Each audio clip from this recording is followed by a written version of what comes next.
Right breaking news చూస్తున్నాం. CM Chandrababu Naidu అధ్యక్షతన సమావేశమైన కేబినెట్ సమావేశం ముగిసింది.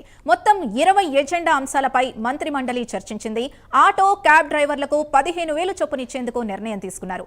అమృత్ పథకం 2.0 పనులకు ఏపీ కేబినెట్ ఆమోదం తెలిపింది. జలవనరుల శాఖ పనులకు ఏపీ కేబినెట్ ఆమోదం లభించింది. Land intensive for technical hubs కు కేబినెట్ ఆమోదం తెలిపింది.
సీఎం చంద్రబాబు నాయుడు అధ్యక్షతన సమావేశమైన కేబినెట్ సమావేశం ముగిసింది. చంద్రబాబు నాయుడు అధ్యక్షతన సమావేశమైన ఆటో క్యాబ్ డ్రైవర్లకు 15,000 చొప్పున ఇచ్చేందుకు నిర్ణయం తీసుకున్నారు. సమావేశంలో అమృత్ పథకం 2.0 పనులకు ఏపీ కేబినెట్ ఆమోదం తెలిపింది.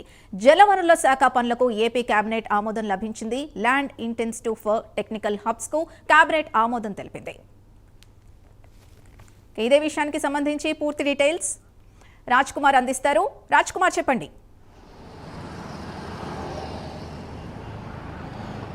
ప్రధానంగా కనుక చూస్తే ఏపీ కేబినెట్ సమావేశం ముగిసింది. సచివాలయ వేదికగా ముఖ్యమంత్రి చంద్రబాబు అధ్యక్షతన ఉప ముఖ్యమంత్రి పవన్ కళ్యాణ్తో పాటు ముఖ్యంగా ఉన్నటువంటి మంత్రులందరితో కూడా కేబినెట్ భేటీ ముగిసింది. ఈ భేటీలో చాలా కీలకమైనటువంటి అంశాలు ప్రస్తావించినట్లుగా కూడా తెలుస్తుంది. ఏదైతే కూటమి ప్రభుత్వం విజయోత్సవ సభ నిర్వహించినటువంటి తర్వాత ఇటు సూపర్ 6 పథకాల్లో భాగంగా ఏదైతే ఇటు వాహన మిత్ర పథకానికి సంబంధించి కూటమి ప్రభుత్వం ఆమోదం తెలిపింది. దీనికి సంబంధించి కూడా చాలా కీలకమైనటువంటి నిర్ణయం తీసుకుంది. అటు ఆటో డ్రైవర్లు ఇటు క్యాబ్ డ్రైవర్లు అందరికీ కూడా కూటమి ప్రభుత్వం తీపి కబురు అందజేస్తూ ఉంది. రేపు వాహన మిత్ర పథకానికి సంబంధించి కూడా ముఖ్యమంత్రి చంద్రబాబు 15,000 రూపాయల ఆర్థిక సహాయాన్ని ఇటు డ్రైవర్లకు అందించబోతారు. ముఖ్యంగా కనుక చూస్తే ఇటు ప్రధానమంత్రి పర్యటనకి సంబంధించినటువంటి వ్యవహారంలో కూడా ముఖ్యమంత్రి కేబినెట్ నిర్ణయాలకు ఆమోదం తెలిపినట్లు కూడా తెలుస్తుంది.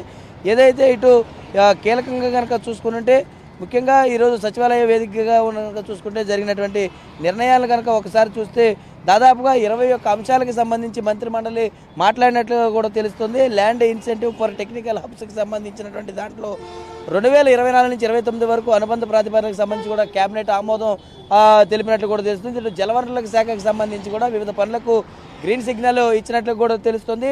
ఏదైతే అమరావతి సహా ఏపీ వ్యాప్తంగా పలు సంస్థలకు భూ కేటాయింపులు ప్రతిపాదనలకు సంబంధించి కూడా కేబినెట్ ఆమోదం తెలిపినట్లు కూడా తెలుస్తుంది. మంత్రివర్గానికి సంబంధించి కూడా ఇది ఓకే చెప్పినటువంటి నేపథ్యంలో కుష్టి వ్యాధికి పథకాన్ని తొలగించే సంబంధించినటువంటి ప్రతిపాదనకు కూడా కేబినెట్ ఆమోదం తెలిపినట్లు కూడా తెలుస్తుంది. ముఖ్యంగా కనుక చూస్తే ఏదైతే ఇటు జిఎస్టీకి సంబంధించినటువంటి వ్యవహారంలో సబరాలు నిర్వహించాలనేటువంటి నిర్ణయం ఏదైతే ప్రభుత్వం తీసుకుందో దానికి సంబంధించి కూడా కేబినెట్ ఆమోదం తెలిపినట్లు కూడా తెలుస్తుంది. ఇప్పటికే ఇటు జిఎస్టీ సంస్కరణలు తీసుకుని వచ్చి రాష్ట్ర వ్యాప్తంగా ఇటు దేశవ్యాప్తంగా కూటమి సంచలనమైనటువంటి నిర్ణయాలు ఏదైతే తీసుకుందో ఈ తీసుకొచ్చినటువంటి విధానంలో చాలా కీలకమైనటువంటి నిర్ణయాలు భూమిక కూటమి ప్రభుత్వం పోషించినటువంటి పరిస్థితి ఉంది. మరొక వైపు పలు సంస్థలకు భూ కేటాయింపులు చేసి సంస్థలన్నిటికీ సంబంధించినటువంటి నేపథ్యంలో వారందరికీ కూడా తగినటువంటి న్యాయం చేయాలనేటువంటి విధానంతో రాష్ట్రంలోకి పలు కంపెనీలను తీసుకురావాలి.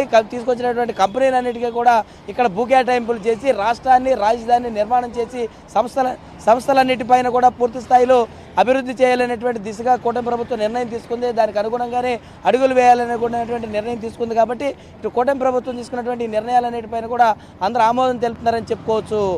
సింధు. Thank you Raj Kumar.